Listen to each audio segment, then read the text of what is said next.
किश्ती डूबकर भी निकल सकती है, समा बुझकर भी जल सकती है, मायूस ना हो और इरादे ना बदल, किस्मत किसी भी वक्त बदल सकती है।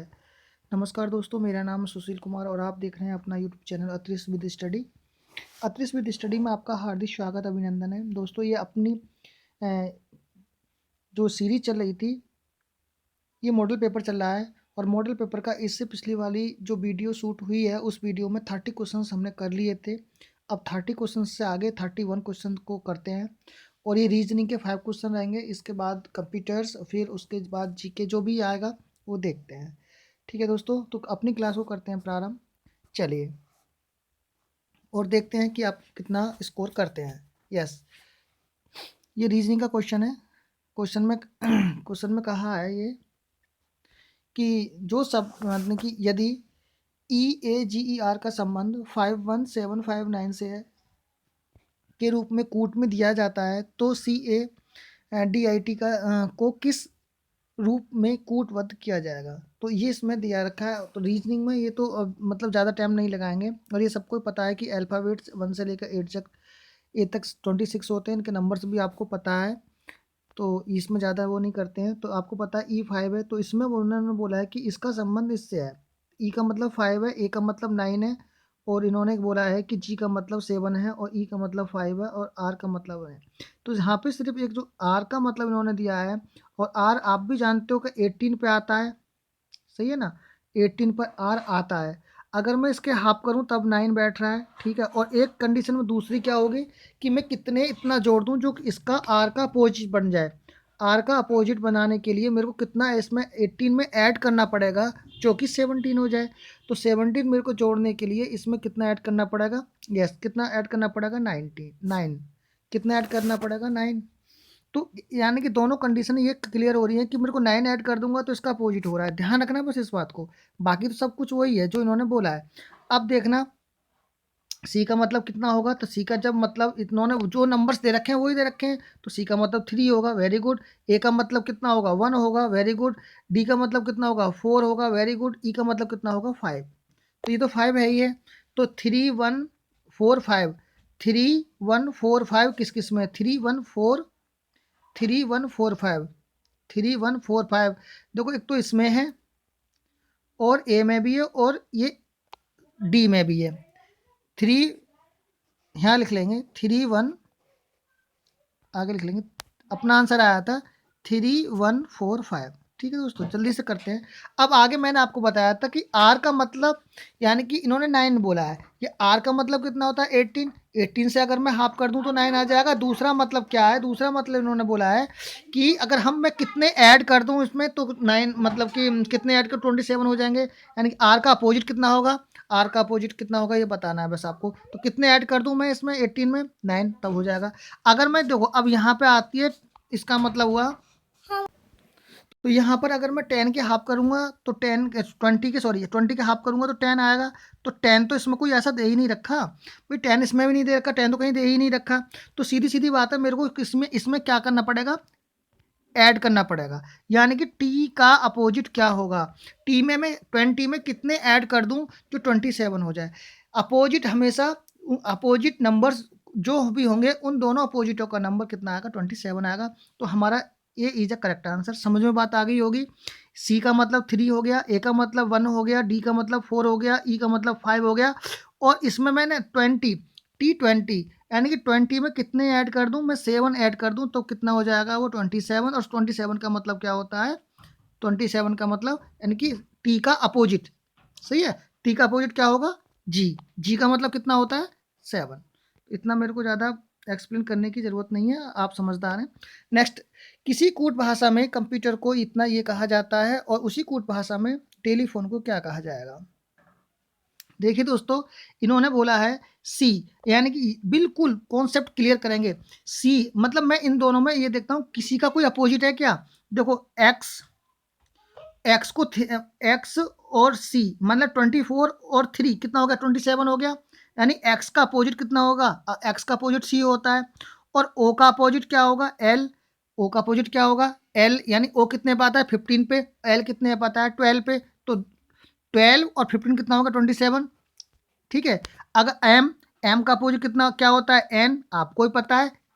13 का मतलब m और n का मतलब 14, 13 14 कितना होगा 27। तो हम ये कह सकते हैं कि जो सीरीज चल रही है ये अपोजिट की चल रही है, मतलब कि स्टार्टिंग वाले का लास्ट वाले से अपोजिट चल रहा है। तो हम भी यहाँ पे देखते हैं लास्ट वाले का हमारे सॉरी स्टार्टिंग वाले का लास्ट वाले से अपोजिट। टी का मतलब जी, बिल्कुल इसमें भी है, इसमें भी है, इसमें भी है, इसको फिनिश करो। अगला ई में मैं कितने ऐड कर दूं कि जो 27 हो जाए, तो वी यानी कि 22 एंड 22 का मतलब होता है वी, तो ये भी सही है, ये भी सही है, अभी तक दोनों में सही है। आगे आगे एल, एल में कितने ऐड कर दूं, एल में कितने ऐड कर दूं यानी 12 में कितने ऐड कर दूं जो कि कितना हो जाए, जो कि कितना हो जाए 27, तो 15 मेरे को ऐड करना होगा, तो ये फिनिश हो गया, ये हो गया, क्योंकि यहाँ पे एस आ गया, तो ये दोनों हो गए। तो अब ये दोनों में फाइट हो गई, कितना आ गया देखो, कितना आ गया इसमें ओ, ओ का मतलब आ गया दिमाग में 27 आ गया दिमाग में। अच्छा नेक्स्ट में क्या, नेक्स्ट क्या आएगा, अगर पी का मतलब पी सॉरी ई का मतलब 5, 5 में कितने ऐड कर दूं, 5 में मैं कितने ऐड कर दूं जो 27 हो जाएंगे, तो वी 27 22 पे आता है। 16 यानी कि पी में कितने ऐड कर दूं, पी का अपोजिट क्या होगा, पी का अपोजिट बोलो ये दोस्तों, पी का अपोजिट, पी कितने पे आता है 16 पे, और 16 में मैं कितने ऐड कर दूं 11, जब भी तो 27 हो जाएंगे, तो 11 का मतलब के, यानी कि 11 का मतलब क्या होता है के, समझ रहे हो ना मेरी बात को। आगे क्या आता है के, इसका भी हो गया एच, एच का मतलब 8 होता है, और 8 में मैं कितने ऐड कर दूं, 8 में 19 ऐड करूंगा, तो 19 का मतलब क्या होगा एस, ठीक है, 19 का मतलब क्या होगा एस, और ओ का अपोजिट क्या होगा, ओ का अपोजिट, ओ कितने पे आता है 15 पे, और 15 में मैं कितने ऐड कर दूं प्लस 12, और 12 कितने पे आएगा एल, तो यहाँ पे कह रहा है एन, तो ए इज अ करेक्ट आंसर। समझ में, बस अपोजिट ही ध्यान रखना है और कुछ अपोजिट ध्यान नहीं रखना है। इसमें अपोजिट बोल रहा था यानी कि सी का अपोजिट एक्स होता है, सही, मतलब इन दोनों का जो सम होगा वो 27 होगा, बस इस चीज़ को ध्यान रखेंगे। सब 27 क्लियर करते चले जाना और आंसर आपका क्लियर सामने आ जाएगा, ज़्यादा देर नहीं लगाते हैं। नेक्स्ट क्वेश्चन पर चलते हैं। किस तरह चीन का संबंध युआन यानी कि वहाँ की चीन की जो करेंसी है उसका को बोलते हैं युआन, उसी तरह से जापान की क्या हो जाएगी येन, सही है। क्वेश्चन यहाँ पे देखते हैं थोड़ा सा। निशा और दीपक एक विवाहित युगल हैं, यानी कि दोनों दंपति हैं, पति पत्नी है, उनकी एक पुत्री भी है, चलो है, उसका नाम तान्या है, चलो है, 3 सदस्य हो गए परिवार में। वर्तमान में दीपक निशा से 5 वर्ष बड़ी है, ध्यान रखना, मतलब जो उसका पति है दीपक निशा से 5 वर्ष बड़ा है, दीपक बड़ा है 5 वर्ष, ओके सही है। और निशा तान्या की आयु से 3 गुना बड़ी है, जो मतलब तान्या उसकी पुत्री है, पुत्री है, पुत्री से जो उसकी माँ है निशा, वो कितनी वर्ष बड़ी है,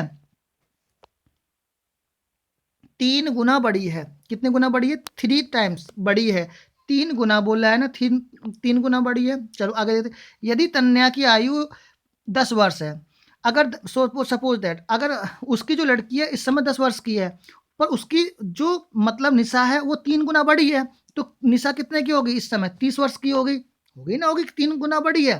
और तान्या कितने की है, तान्या इस समय 10 वर्ष की है, समझ में बात आ गई होगी। और वो कह रहा है दीपक, तो दीपक यहाँ पे आगे कह रहा था, क्या कह रहा है, पिता की आयु समय क्या, अच्छा निशा तन्या की आयु से 3 गुना बड़ी है।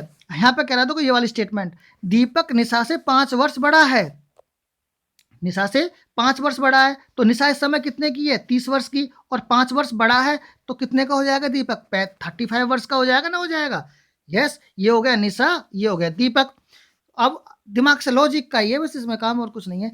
तो उसकी पुत्र उस वो कह रहा है, क्या कह रहा है ध्यान रखेंगे, क्या तन्ने, हाँ, तो उसके पिता की आयु उस समय क्या थी जब उसकी पुत्री का जन्म हुआ था। अब देखो सीधे सीधे कर दो, दीपक इस समय कितने का है 35 ईयर्स का है, और पुत्री कितने की है, तो भाई 10 वर्ष की है, तो जन्म के समय तो कमी होगी ना, तो इसमें माइनस कर दो, कितना आ जाएगा, तो यानी कि 35 माइनस 10 कितना आ जाएगा 22 ईयर्स, अंडरस्टैंड, 22 ईयर्स का हो उस समय, यानी कि C is the correct answer. Next, निम्नलिखित 4 अक्षर समूह में से 3 अक्षर समूह किस प्रकार एक समान है? असमान अक्षर समूह का चयन कीजिए। देखो किस-किस में देखते हैं, नो प्रॉब्लम, दिमाग से हाँ देखिए, ये कह रहा है एफ कितने पास 6 पे, 6 यानी कि एफ कितने पे आएगा 6 पे, आई कितने पे आएगा 9 पे, तो 6 और 9 के बीच में कितने का डिफरेंस हुआ 3 का, तो यहाँ पे कह देंगे हम इसमें 3 का डिफरेंस आ रहा है, यानी कि 6 9, देखो यानी कि एफ का मतलब 6, आई का मतलब 9, एल का मतलब 12 और ओ का मतलब 15, तो कितना यानी कि 6 9, मैं ए वाले को सॉल्व कर रहा हूँ, 12 और 15, इन दोनों में सब में कितने कितने का अंतर है, डिफरेंस है 3 का, इसमें भी 3 का और इसमें भी 3 का। दोबारा देख लेंगे, यानी कि 15, ये पूरा मैं लिख दूंगा, समझ में नहीं आएगा, 15 12 कितना होता है 12 और ये कितना है 9 और ये कितना है 6, 3 का डिफरेंस आ रहा है, वेरी गुड। इसमें देखते हैं क्यू, क्यू कितने पे आएगा 17, टी कितने पे आएगा 20 पे, और डब्ल्यू कितने पे आएगा 23 पे, और जेड कितने पे आएगा 26 पे, तो कितना डिफरेंस आया 3 का, इसमें भी सही है, यानी ये भी सही है ये भी सही है, इसमें कोई ना कोई तो अलग होगा। इसमें देखते हैं कि 11, एन का मतलब कितना होता है 14, क्यू का मतलब कितना होता है 17 और टी का मतलब कितना होता है 20, तो इसमें भी 3 का डिफरेंस आ गया, तो ये भी हमारा आंसर नहीं है, तो इस देखने की जरूरत ही नहीं है, answer D is a correct answer. क्यों, ये डिफरेंस है, डिफरेंट है नहीं अलग है, ठीक है दोस्तों। 35। अब आगे चलते हैं, नेक्स्ट क्वेश्चन देखते हैं। नेक्स्ट क्वेश्चन है, इसका है 36। यस, ये क्वेश्चन जो हैं ये हैं आपके कंप्यूटर से रिलेटेड। एक आईपी एड्रेस को इंटरनेट प्रोटोकॉल के डिजाइनरों के एक बिट की संख्या के रूप में परिभाषित किया गया है। तो वो मतलब एक जो आईपी एड्रेस होता है जो इंटरनेट की प्रोटोकॉल को डिजाइन करता है, उसमें बिट की संख्या को परिभाषित करने के लिए कितने बिट्स होते हैं, बस ये इसके बारे में ये पूछा गया है। यस, 8 16 32 या 64, तो बताइए दोस्तों कितने होते हैं। यस, आपका आंसर यस जल्दी बताना है, कितना होते हैं। यस, बिट्स की संख्या कितनी है। यस, 8, तो यहाँ पर इसकी संख्या है बी, यानी कि C is a correct answer 32। C is a correct answer 32। जो आईपी एड्रेस को 32 बिट्स के नंबर के रूप में परिभाषित किया गया है, किसके रूप में 32 के रूप में, बस इसको ध्यान रखेंगे। और क्यों थोड़ा वीडियो ज़्यादा लंबा हो जाएगा, बस अब हमें तो अपना देखना है कि हमारा कितना कैसे। हाँ, विंडो 10 जो विंडो 10 है वो क्या है, एक उपयोगिता सॉफ्टवेयर है या एक ब्राउजर है या एप्लीकेशन सॉफ्टवेयर है या ऑपरेटिंग सिस्टम है, बताइए दोस्तों जो विंडो 10 है वो क्या है। यस, विंडो 10 क्या है, विंडो 10 क्या है बताइए। हाँ यस, वेरी गुड, क्या है, एक ऑपरेटिंग सिस्टम है, क्या है, एक ऑपरेटिंग सिस्टम है, एक ब्राउजर तो है नहीं, एप्लीकेशन सॉफ्टवेयर का अलग मतलब नहीं होता, उपयोगिता सॉफ्टवेयर भी नहीं हो, एक उपयोगिता सब इसका तो मतलब ही नहीं होता किसी भी तरीके से। ब्राउजर का क्या है, एक सर्च इंजन थोड़ी है ये, एक एप्लीकेशन सॉफ्टवेयर है। विंडोज 10 एक एप्लीकेशन नहीं, ऑपरेटिंग सिस्टम है, क्या है, एक ऑपरेटिंग सिस्टम है, यानी कि माइक्रोसॉफ्ट विंडोज के नाम से इसका नया संस्करण करा गया है। इसको एक अगर ये नहीं आया तो आपसे ये भी कह देगा माइक्रोसॉफ्ट विंडोज के नाम से ही बोल देगा आपको 10, यानी कि विंडोज 10 को क्या बोलते हैं, माइक्रोज माइक्रोसॉफ्ट विंडो, ठीक है, ये इसका आप देख लेंगे। वेरी इंपॉर्टेंट क्वेश्चन है ये, BIOS का पूरा नाम क्या है, BIOS का पूरा नाम क्या है, binary interchange operation system, basic input output system, binary input operation symbol, basic interface operating oriented service, बताइए दोस्तों। यस, तो इसका है basic input output system, basic input output system, BIOS का पूरा नाम क्या है, बेसिक इनपुट आउटपुट सिस्टम, ध्यान इसको रखेंगे, basic input output system.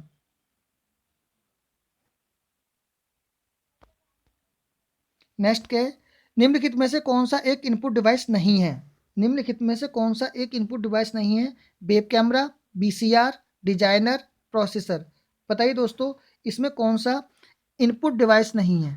Important question है ये भी, यहाँ से क्वेश्चन बनेगा। यस, क्वेश्चन हमारा आंसर होगा B is a correct answer, BCR। देखो वेब कैमरा इनपुट डिवाइस है, डिजाइनर इनपुट डिवाइस है, और प्रोसेसर, प्रोसेसर भी क्या है, एक इनपुट डिवाइस है। पर BCR क्या है, एक इनपुट डिवाइस नहीं है। ठीक है, क्यों नहीं है? क्योंकि ये इनपुट डिवाइस भी है और आउटपुट डिवाइस भी है, ये दोनों है, इसको ध्यान रखेंगे BCR को। इन इनपुट डिवाइस भी है और आउटपुट डिवाइस, दोनों प्रकार की डिवाइस है ये BCR। सिर्फ इसने बोला था कि इनपुट डिवाइस, पर ये क्या है, आउटपुट डिवाइस भी है। तो इसका मतलब क्या है कि इनपुट आउटपुट दोनों है। नेक्स्ट क्वेश्चन है, नेक्स्ट क्वेश्चन में स्विफ्ट प्रोग्रामिंग भाषा को किस कंपनी ने विकसित किया था? जो स्विफ्ट प्रोग्रामिंग कंपनी है, इसको किसने, यस, तो इसने जो स्विफ्ट प्रोग्रामिंग भाषा है, इसको एप्पल ने, and D is a correct answer. ठीक है, चलिए वेरी वेरी इंपॉर्टेंट क्वेश्चंस यहाँ से अब स्टार्ट होते हैं। CDP, बच्चों की वृद्धि मुख्यतः संबंधित है, किससे संबंधित है? देखो, भावात्मक विकास से संबंधित है, शारीरिक विकास से संबंधित है, सामाजिक विकास से संबंधित है, नैतिक विकास से संबंधित है। देखो, सामाजिक विकास कह रहे बच्चों की वृद्धि, ध्यान रखना, विकास और वृद्धि दोनों चीजों पर फोकस करना है। वृद्धि क्या चीज है, विकास क्या चीज है? वृद्धि एक निश्चित सीमा तक, निश्चित समय तक चलती है, विकास आजीवन चलता है। इसी चीज से आप समझ गए होंगे कि विकास, वृद्धि की बात की गई है। तो वृद्धि कैसी होती है, हैं? हम उसको नाप भी सकते हैं, तो शारीरिक होती है वृद्धि। किससे संबंधित होती है? शरीर से संबंधित होती है। भावात्मक विकास का अलग मैटर है, इसका कोई है नहीं। संवेगात्मक, सामाजिक विकास, परिवेश की अलग बात होगी। नैतिकता, समाज में है तो नैतिकता आएगी आएगी, इसका कोई मतलब नहीं होता। ये तो इसमें हमारा क्वेश्चन था, बच्चे की वृद्धि मुख्यतः संबंधित किससे होती है? ये होती है शारीरिक विकास से। नेक्स्ट क्वेश्चन पे चलते हैं। वृद्धि, विकास में वृद्धि से तात्पर्य है क्या? जो मतलब जो विकास होगा उसमें वृद्धि से क्या तात्पर्य है? ज्ञान में वृद्धि से तात्पर्य है, संवेग में वृद्धि से तात्पर्य है, वजन में वृद्धि से तात्पर्य है, आकार, सोच, समझ, कौशलों में विकास से संबंधित है। तो बताइए दोस्तों, किससे संबंधित है? यस, वृद्धि जो होती है वो किससे संबंधित होती है? वृद्धि, ध्यान रखना। Yes, very good. तो यहाँ बहुत वेरी इंपॉर्टेंट क्वेश्चन है। देखो, ये क्या कह रहा है, विकास में वृद्धि से क्या तात्पर्य है? इसमें संवेग, भावात्मक होते इससे कोई मतलब नहीं होता। ज्ञान में वृद्धि, तो ज्ञान में है तो वजन में, एक ही बात आ गई। आकार, सोच, समझ, कौशल, ये विकास से संबंधित है, ना कि ये वृद्धि से संबंधित है। तो किस में वृद्धि होगी? उसके वजन में वृद्धि होगी।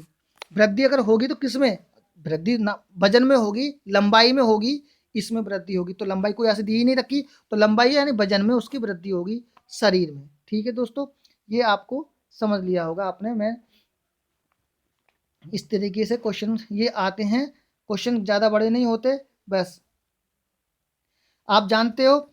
जो कि मतलब यहाँ पे थोड़ा और से बता देते हैं, जैसे कि वृद्धि है, वृद्धि क्या होती है? मात्रात्मक होती है। वृद्धि क्या होती है? मात्रात्मक होती है। हम इसको नाप भी सकते हैं और एक निश्चित समय तक होती है। सही है, तो इसीलिए क्या होता है, वजन में वृद्धि का है, विकास में वृद्धि का मानना है। ठीक है, तो मतलब ये मानना तो है, पर ये किस में है? वजन में। और विकास क्या होता है? गुणात्मक होता है। ठीक है,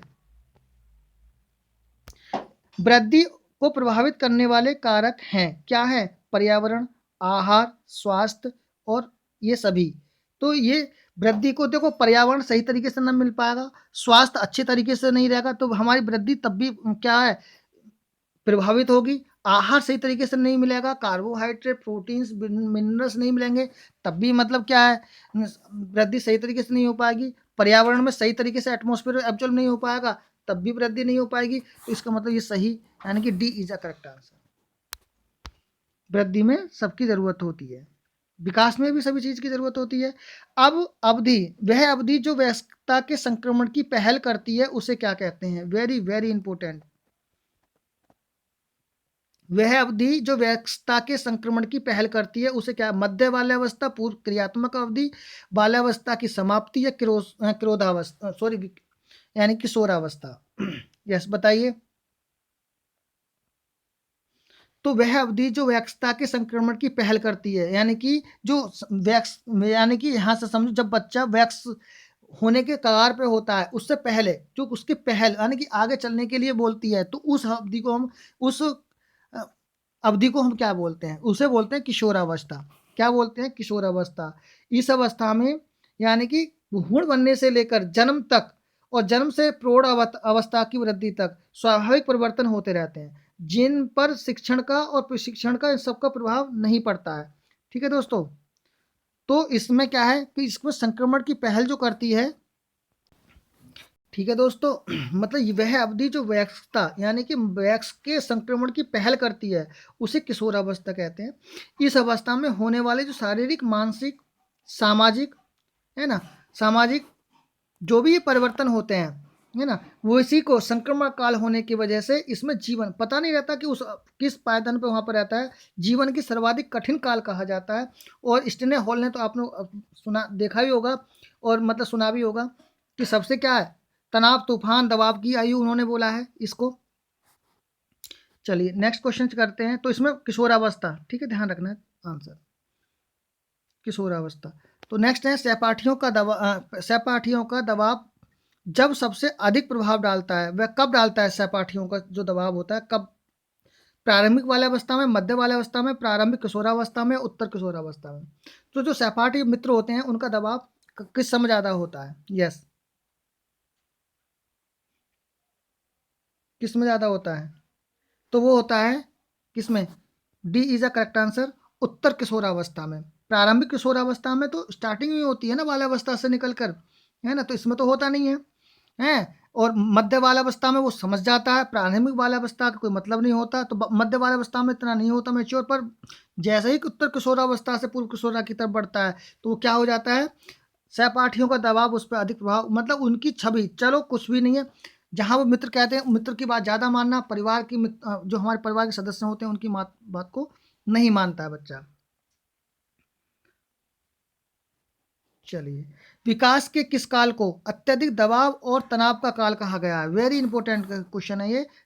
यानी कि विकास के किस काल को अत्यधिक दबाव और तनाव का काल कहा गया है? किशोरावस्था को, प्रौढ़ावस्था को, मध्यावस्था को, वृद्धावस्था को?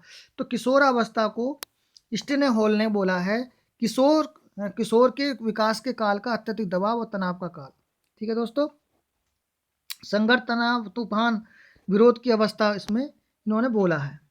नेक्स्ट क्वेश्चन है कि परिपक्वता का एक उदाहरण है कि जब बालक सीखता है, क्या? जो परिपक्वता उसमें आ जाती है, उसका एक उदाहरण है जब बालक सीखता है, क्या? पढ़ना सीखता है, चलना सीखता है, साइकिल चलाना या चित्रांकन करना। मतलब एक उदाहरण जब बच्चा जब स्टार्टिंग ही करता है, परिपक्व शब्द ध्यान रखेंगे। एक उदाहरण है जब बच्चा बालक सीखता है, क्या सीखता है? चलना। जब बालक चलना सीखता है, देखो, साइकिल चलाना अलग, मतलब कि किसी के द्वारा सीखने के बाद में, और सबसे पहली वाली जो उदाहरण हमारा परिपक्वता की तरफ आएगा वो आएगा सबसे पहले, प्रथम में आएगा चलना। बालक सबसे पहले चलना सीखता है, फिर उसके बाद में और क्रियाएं करता है। ठीक है, अगला क्वेश्चन है, विकास के परिप्रेक्ष्य में समय के साथ होने वाले परिवर्तनों में निम्न में से क्या शामिल है? रूप, अनुरूप, दर या ये सभी? यानी कि समय के साथ होने वाले परिवर्तन, समय के साथ होने वाले परिवर्तन में क्या शामिल है? समय के साथ जो परिवर्तन होता है उसमें क्या शामिल है विकास में? अनुक्रम, रूप या दर? यस, तो इसमें क्या है? दर। यानी कि विकास के परिप्रेक्ष्य में समय के साथ होने वाले परिवर्तन को दर, क्या शामिल है? दर। ध्यान रखेंगे इस बात को। यानी कि आप जानते हो विकासशील परिप्रेक्ष्य में जो बालक मनोविज्ञान के अनुसार जब परिवर्तन सबसे अधिक चिंता का विषय होता है, क्योंकि उस समय बालक का जो उत्तरोत्तर वृद्धि नहीं हो पाती और बालक के अनेक समस्याएं उत्पन्न होती हैं। ठीक है, तो उसमें क्या होती है, जब समस्याएं अधिक उत्पन्न होती हैं तो उसमें समायोजन की क्षमता की कमी होगी, है ना, कम बुद्धि लब्धि होगी। तो ये सब किस चीज़ की बात होगी? दर में। तो इस चीज़ को ध्यान रखेंगे। तो हमारा 48 था, अब देखते हैं 49। यस, निम्नलिखित में से कौन सा विकास का सिद्धांत नहीं है? वेरी वेरी इंपॉर्टेंट है, क्वेश्चन ध्यान रखेंगे। विकास का सिद्धांत नहीं है। विशिष्ट से सामान्य क्रियाओं का सिद्धांत, निरंतरता का सिद्धांत, विविधता का सिद्धांत या एकीकरण का सिद्धांत। वेरी वेरी इंपॉर्टेंट क्वेश्चन है, इसको ध्यान रखें। विकास का सिद्धांत आएगा 100%। अब देखो, बात करते हैं नहीं है, कौन सा नहीं है? तो एकीकरण का सिद्धांत ये है। विकास एकीकरण का, विविधता मतलब कि अलग अलग, सब में अलग अलग पहलुओं पे विकास होता है। विकास निरंतरता का सिद्धांत, यानी कि निरंतर विकास होता है। विशिष्ट से सामान्य, विशिष्ट से सामान्य का विकास ये नहीं होता, सामान्य से विशिष्ट होता है।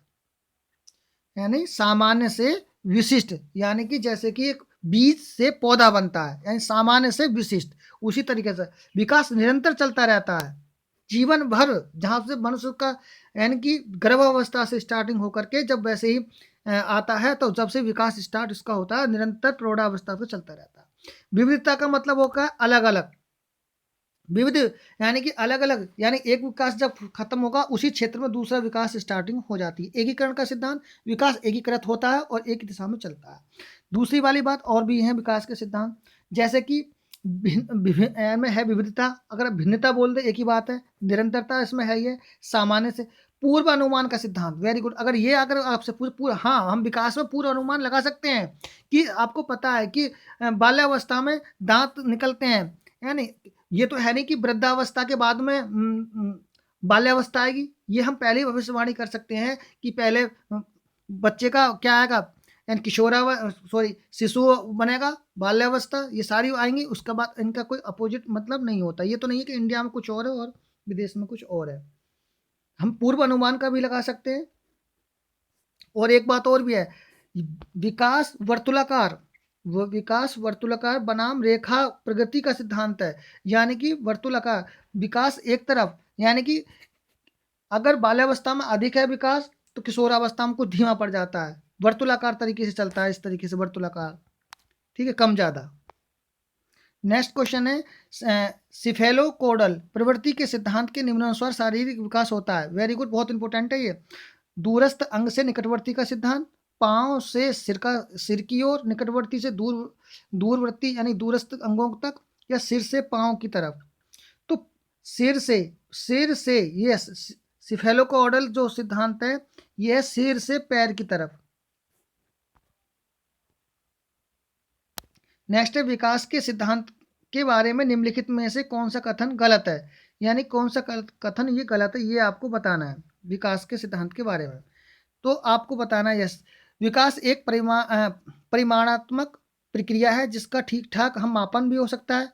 विकास एक परिमाणात्मक, चलो देखते हैं। विकास परिपक्व और अधिगम पर आधारित होता है। विकास वंशानुगत और वातावरण के बीच की सतत अनन्य क्रिया है से होता है। यह प्रत्येक बच्चा विकास के चरणों से गुजरता है, फिर भी बच्चे में व्यक्तिगत भिन्नताएं बहुत होती हैं। यस, तो बताएंगे। तो देखो, विकास परिपक्व और अधिगम पर आधारित होता है। यस, बिल्कुल बात सही है। विकास वंशानुक्रम वातावरण के बिल्कुल होता है, अननोन क्रिया से होता है, क्यों, उसमें वातावरण भी है, गुणात्मक होता है ना। आगे, प्रत्येक बच्चा का विकास के चरणों से गुजरता है। यस, विकास के कई चरणों से होकर गुजरता है, फिर भी बच्चों में जब गुजरता है तब क्या होती है, व्यक्तिगत भिन्नताएं अलग अलग बच्चों में होती है। बट यहाँ पे क्या कह रहा है, गलत है। विकास एक परिमाणात्मक प्रक्रिया है। विकास परिमाणात्मक प्रक्रिया कहाँ है? विकास को अपने आप तोल सकते नहीं सकते ना, जिसका ठीक ठाक हम मापन, अरे ठीक ठाक मापन हम कैसे कर लेंगे? विकास का नहीं होता है, वृद्धि का तो मापन हो जाता है, पर विकास का मापन नहीं होता है। ठीक है, तो इसका ए इज हमारा नहीं है, तो नहीं के हिसाब से हमारा ए इज करेक्ट आंसर होगा। अगला क्वेश्चन है, निम्न में से किसको विद्यालय में सामाजिकरण की प्रक्रिया की अवस्था माना जाता है? यानी कि विद्यालय में सामाजिक करण की विशिष्ट अवस्था माना जाए, शैशवास अवस्था को, बाल्यावस्था को, प्रौढ़ावस्था को या किशोरावस्था को। तो इसमें विद्यालय के सामाजिकरण, या विद्यालय में जब बालक जाता है तो उसमें सामाजिक विकास स्टार्टिंग हो जाता है। कब? शैशवावस्था में तो हम भेजते नहीं है, प्रौढ़ावस्था का मतलब नहीं होता। किशोरावस्था से पहले कौन सी आएगी? बाल्यावस्था। तो बाल्यावस्था में जब बच्चा स्कूल में प्रवेश करता है तो सामाजिकरण की प्रक्रिया वहीं से उसमें प्रारंभ हो जाती है। अगला क्वेश्चन है, अगला क्वेश्चन कह रहा है कि निम्नलिखित में से कौन सा बच्चे के सामाजिकरण के प्रगतिशील मॉडल के संदर्भ में सही नहीं है? समूह मतलब वो कह रहा है सामाजिकरण को प्रगतिशील मॉडल के संदर्भ में सही नहीं है इस चीज को। आगे यानी कि नेक्स्ट कह रहा है समूह कार्य में सक्रिय सहभागिता तथा सामाजिक कौशलों का सीखना। बच्चे के विद्यालय में बताई गई बातों को स्वीकार करते हैं, चाहे उनकी सामाजिक पृष्ठभूमि कुछ भी हो। कक्षा में प्रजातंत्र के लिए एक स्थान होना चाहिए। सामाजिककरण सामाजिक नियमों के अधिग्रहण है। बताइए कि वो क्या सामाजिकरण को प्रगतिशील मॉडल के संदर्भ में सही नहीं है। कौन सा सही नहीं है? यस। देखो नेक्स्ट आंसर क्वेश्चन देखते हैं हम। देखो वो क्या है सक्रिय भागिता, सक्रिय सहभागिता तो सामाजिक कौशलों का सीखना, बिल्कुल बात सही है भाई। आगे कक्षा में प्रजातंत्र, बिल्कुल प्रजातंत्र का स्थान होना चाहिए। गुरुजी हावी नहीं होने चाहिए, सभी को एक समान, यानी कि किसी को ऊंच नीच की भावना नहीं। सामाजिकरण सामाजिक नियमों का अधिग्रहण है, बिल्कुल सामाजिकरण जो है सामाजिक नियमों का तो अधिग्रहण है। यस। बच्चे विद्यालय में बताई गई बातों को स्वीकार करते हैं, ये तो बात सही है कि स्वीकार करते हैं, पर चाहे उनकी सामाजिक, ये गलत है। चाहे उनकी सामाजिक पृष्ठभूमि अलग हो, ये हमारा गलत है। तो जो गलत है वही हमारा सही आंसर है, और जो सही है वो कट जाएंगे। तो B is a correct answer. आगे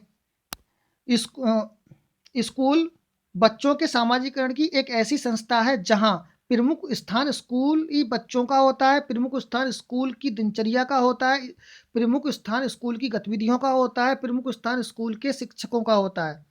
तो स्कूल यानी कि जो स्कूल बच्चों के सामाजिकरण की एक ऐसी संस्था है जहां क्या होता है बताइए। प्रमुख स्थान स्कूल के बच्चों का होता है, प्रमुख स्थान स्कूल की दिनचर्या का होता है, गतिविधियों का होता है, या इस प्रमुख स्थान स्कूल के शिक्षक। शिक्षक का तो बिल्कुल ही ऑप्शन गलत है, इसको काट दीजिए। यस। गतिविधियां, प्रमुख स्थान स्कूल की गतिविधियां, देखते हैं इसको बाद में। प्रमुख स्थान स्कूल की दिनचर्या, दिनचर्या का।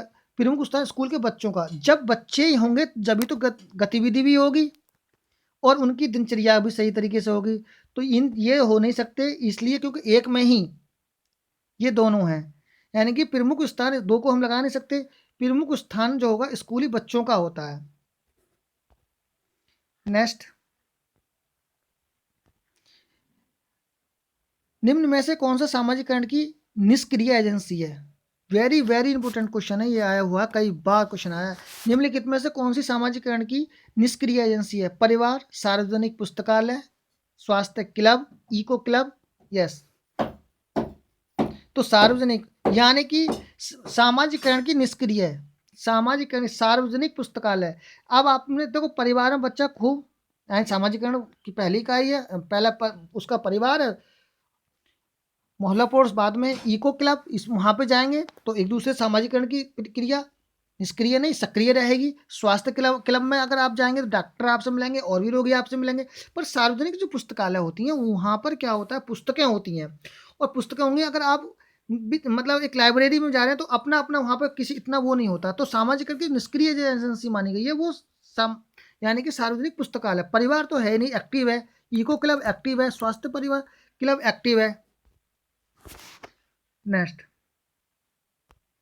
प्याजे के सिद्धांत के अनुसार प्राक संक्रियात्मक अवस्था की अवधि क्या है? 4 से 8 साल, जन्म से 2 साल, 2 से 7 साल, 5 से 8 साल। यस बताएंगे दोस्तों कि प्रक्रियात्मक अवस्था की अवधि क्या है जो प्याजे के सिद्धांत के अनुसार। तो खूब अच्छी तरीके से आप बताएं। हाँ यस, वेरी गुड, यही आंसर है 2 से 7 साल। प्राक संक्रियात्मक अवस्था की अवधि क्या है? 2 से 7 साल।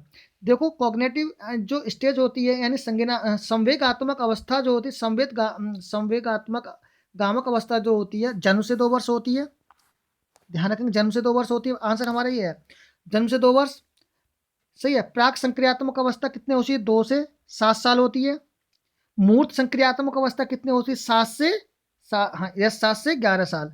7 से 11 साल, 7 से 11 साल कितनी क्या होती है हमारी? 7 से 11 साल मूर्त संक्रियात्मक अवस्था। औपचारिक संक्रियात्मक अवस्था से होती है? 11 से 15 वर्ष।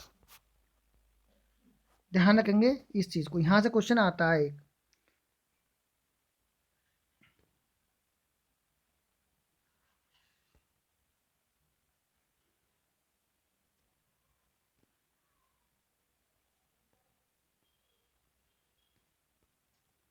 देखते हैं 56। चलो वो उसमें हो गया था, थोड़ा सा को देखते हैं। निम्न सिद्धांतों में से कौन बच्चे के बौद्धिक विकास के 4 चरणों यानी संवेदी चालक, पूर्व परिचालक, सुदृढ़ परिचालक चालन और औपचारिक परिचालन को चिन्हित करता है? मतलब किसका सिद्धांत है? किन सिद्धांतों में से कौन बच्चे के बौद्धिक विकास 4 चरण है, संवेदी चालक, पूर्व परिचालक, सुदृढ़ परिचालक और औपचारिक परिचालक को चिन्हित करता है? एरिक्सन का मनोसामाजिक विकास का सिद्धांत करता है। फ्रायड का मानसिक यौन यानी कि मानसिक यौन विकास का सिद्धांत, जीन पियाजे का संज्ञात्मक या कोहलवर्ग का नैतिक विकास का सिद्धांत। यस, फ्रायड का मनोलैंगिक सिद्धांत भी आप जानते होंगे इसको, बताइए दोस्तों। यस, यानी कि ये है संवेदी चालक, इससे समझ लिया होगा आपने कौन सा C is a correct answer, Jean पियाजे के संज्ञानात्मक विकास का सिद्धांत। सही है दोस्तों। तो जीन पियाजे के संज्ञानात्मक विकास में शिशु के जो भाग होते हैं बौद्धिक विकास को उनकी ने 4 चरणों में उन्होंने विभाजित किया है। कौन कौन सी? संवेदी मोटर्स यानी कि संवेदात्मक गामक अवस्था जो मैंने अभी बताई थी 0 से 2 वर्ष तक, आपको पता है खूब। पूर्व संचालक यानी पूर्व संक्रियात्मक अवस्था 2 से 7 वर्ष, पूर्व संक्रियात्मक 2 से 7 वर्ष, है ना। दिमाग में आ गई। प्रत्येक संचालक अवस्था यानी मूर्त संक्रियात्मक अवस्था कितने से होती है? 7 से 11 मूर्त संक्रियात्मक। औपचारिक यानी औपचारिक संक्रियात्मक 11 से 15। सही है। तो यानी कि संवेदात्मक, पूर्व संक्रियात्मक, मूर्त संक्रियात्मक और औपचारिक संक्रियात्मक। ठीक है दोस्तों, नेक्स्ट क्वेश्चन देखते हैं। जीन पियाजे के अनुसार प्रारूप स्कीमा निर्माण वर्तमान योजनाओं के अनुरूप बनाने हेतु नवीन जानकारी में संशोधन और नवीन जानकारी के आधार पर पुरानी योजनाओं में संशोधन के परिणाम के रूप में घटित होता है। इन दोनों प्रक्रियाओं को जाना जाता है क्या? समावेशन और अनुकूलन के रूप में, साम्यकरण और संशोधन के रूप में, या आपको यानी कि साम्यवेशन और समायोजन के रूप में, या समायोजन और अनुकूलन के रूप में जाना जाता है? यस, बताइए दोस्तों। यानी कि जो स्कीमा होता है, स्कीमा वर्तमान योजनाओं को अनुरूप बनने वाले जो नवीन हमारी जानकारियाँ होती हैं उनको नवीन जानकारी के आधार पर ही पुरानी योजनाओं में संशोधन करके परिणाम के रूप में जो घटित करता है उसे क्या कहते हैं? Yes, C is the correct answer, समावेशन और समायोजन।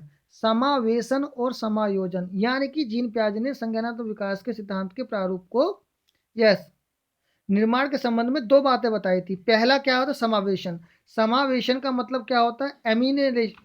दिमाग में रखें, इसमें इंग्लिश का वर्ड है एसेमिलेशन। क्या है? इस चीज़ को दिमाग में रखेंगे, एसेमिलेशन। और दूसरा क्या है? समायोजन यानी कि एकोडोमेशन है, एकोमोडेशन। इन दोनों को बस यहाँ से ध्यान रखेंगे। एमिले यस, तो सी इज अ करेक्ट आंसर, एसेमिलेशन और एकोडोमेशन। प्रचलित योजनाओं में नई जानकारी जोड़ने को किस नाम से जाना जाता है? कितना वेरी इंपॉर्टेंट क्वेश्चन है कि जो प्रचलित योजनाओं को नई जानकारी में जोड़ने के नाम किसके नाम से जाना जाता है? समायोजन के नाम से, साम्य धारण के नाम से, संगठन के नाम से, आत्म सातकरण के नाम से जाना जाता है। बताइए। तो इसमें हमारा आंसर होगा सी इज अ करेक्ट आंसर। जैसे कि जब प्रचलित योजनाओं में जब कोई नई जानकारी जोड़ी जाती है तो उसे आत्मसातकरण करते हैं। क्या करते हैं? आत्मसातकरण। आत्मसातकरण का अर्थ क्या होता है? यानी नवीन जानकारियों को पूर्व जो प्रचलित योजना है यथावत यानी कि उन्हें क्या कर देना, यानी व्यवस्थित करना। तो इसे बोलते हैं आत्मसातकरण। तो सी इज अ करेक्ट आंसर। आगे क्वेश्चन है, भाषा के विकास में आंतरिक भाषण, भाषा के विकास में आंतरिक भाषण की अवधारणा किसके द्वारा आरंभ की गई थी? प्याजे के द्वारा, वाइगोस्की के द्वारा, स्किनर के द्वारा, चॉम्स्की के द्वारा? यस, भाषा के विकास में आंतरिक, ध्यान रखेंगे ये वाला शब्द जरूर, आंतरिक भाषण, है ना। Yes, very good. Vygotsky, Vygotsky ने ये वाली बात कही है। इनर स्पीच ना बोला है इसको, आंतरिक भाषण को क्या बोला है? Inner speech. तो इन्होंने बोला है यानी कि भाषा के विकास में आंतरिक भाषण को इनर स्पीच की संज्ञा दी गई है, वाइगोस्की ने बोला है इसको। इनके अनुसार सुन लेंगे, इनके अनुसार क्या है? तो बालक अपने व्यवहार को नियोजित और निर्देशक करने के लिए भाषा के मतलब अपनी भाषा का प्रयोग करता है। उनका मत था उन्होंने ये वाली बात कही थी कि जो बालक होता है बाहरी समाज में संवाद होने समाज से क्या करता है, वो संवाद करता है, बाहरी दुनिया से बात करने के लिए अपनी भाषा को सीखता है। जैसे मतलब जैसे ही भाषा सीखता है और वह भीतरी जो अंदर की जो भाषा होती है वो वैसे ही सीखना प्रारंभ कर देता है, जिससे बालक अपने अंदर आत्मा के यानी कि सेल्फ टॉक की आदत उसे बन जाती है। नेक्स्ट क्वेश्चन है, यह तथ्य कि बच्चों को सांस्कृतिक रूप से प्रासंगिक ज्ञान की आवश्यकता होती है निम्नलिखित में से किस व्यक्ति से संबंधित है। सांस्कृतिक रूप से प्रासंगिक ज्ञान की आवश्यकता होती है, बी.एफ. स्किनर, लेव वाइगोस्की या यूरी ब्रॉन फेरब्रेन या चार्ल्स डार्विन। तो ये जो है यस सामाजिक संस्कृति, ये ध्यान सांस्कृतिक प्रासंगिक ध्यान रखेंगे बस, ये ज्ञान की आवश्यकता होती है लेव वाइगोस्की के अनुसार। किसके, लेव वाइगोस्की। इन्होंने क्या कहा है कि मतलब बच्चे संज्ञानात्मक विकास उनके सामाजिक सांस्कृतिक परिवेश से प्रभावित होता है। तो बच्चे जो होते हैं संज्ञानात्मक विकास के निर्देश को सांस्कृतिक रूप में प्रासंगिक करते हैं। नेक्स्ट क्वेश्चन, आकलन के बारे में निम्नलिखित में से कौन से कथन सही हैं। आकलन के बारे में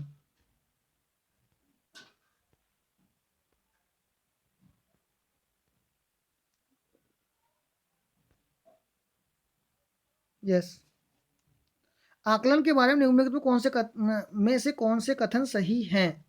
यस दोस्तों, ये कह रहा है कि आकलन से विद्यार्थी को यह सहायता मिलनी चाहिए कि वे अपनी शक्तियों और रिक्तियों को देख सके और शिक्षक तदनुसार उन्हें ठीक कर सके। आकलन तभी सार्थक होता है जब विद्यार्थियों का तुलनात्मक मूल्यांकन भी हो। आकलन केवल स्मरण शक्ति का ही नहीं होता, बोधन और अनुप्रयोग का भी होता है। आकलन तब तक उद्देश्यपूर्ण नहीं हो सकता जब तक कि उसमें भय चिंता का संचार ना हो। तो इसमें बताइए दोस्तों कौन सा आपका आंसर सही है। यस देखिए, आकलन से विद्यार्थी को यह सहायता मिलनी चाहिए कि वे अपनी शारीरिक और जो मतलब खाली स्थान जो सीखने में अभी रह गया है उसको देख सके और शिक्षक के अनुसार उन्हें ठीक भी किया जा सके। तो पहला तो हमारा बिल्कुल सही है। आकलन तभी सार्थक होता है जब विद्यार्थियों की तुलना तो हमें करनी ही नहीं है। आगे आकलन केवल वाली शब्द बिल्कुल ही काट दो। आकलन तब तक है ना, आकलन क्या करें, आकलन तब तक उद्देश्यपूर्ण नहीं हो सकता जब तक भय चिंता का संचार ना हो। ये गलत है, भय संचार तो मतलब ही नहीं होता। ये वाला देखते हैं कि आकलन केवल स्मरण का ही नहीं, बस इसमें गलती हो, स्मरण का ही नहीं बोधन और अनुप्रयोग का भी होना चाहिए। ये सही है दोस्तों, ए और थर्ड हमारा बिल्कुल सही है। तो देखते हैं, तो D is a correct answer, यानी कि वन और थर्ड। मैंने सिर्फ यहाँ तक देखा था स्मरण तक, केवल वाला शब्द तो इसी में दोस्तों पूरा पढ़ना चाहिए। तो ये इसलिए अगला है क्वेश्चन 64। चलो यहाँ पे देखते हैं 64 में क्या कहा है। 64 में बोला है कि अधिगमकर्ताओं की उपलब्धि का आकलन शिक्षकों की सहायता करता है। किस में सहायता करता है अधिगमकर्ताओं की उपलब्धि? अधिगमकर्ताओं के प्रदर्शन का रिकॉर्ड रखने में, शिक्षण अधिगम विधियों को प्रभावशीलता का मूल्यांकन करने में, या कक्षा में अधिगमकर्ताओं के दक्षता समूह बनाने में, या शिक्षण के लिए गतिविधि की सूची तैयार करने में। बताइए। यस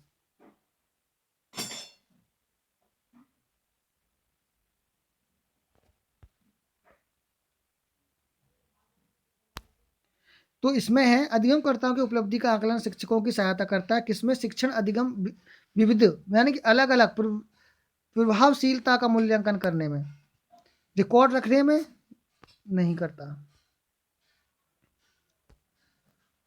अगला है कि निम्नलिखित में से कौन अच्छे शिक्षण की विशेषता नहीं है, मतलब कौन सा अच्छे शिक्षण की विशेषता नहीं है।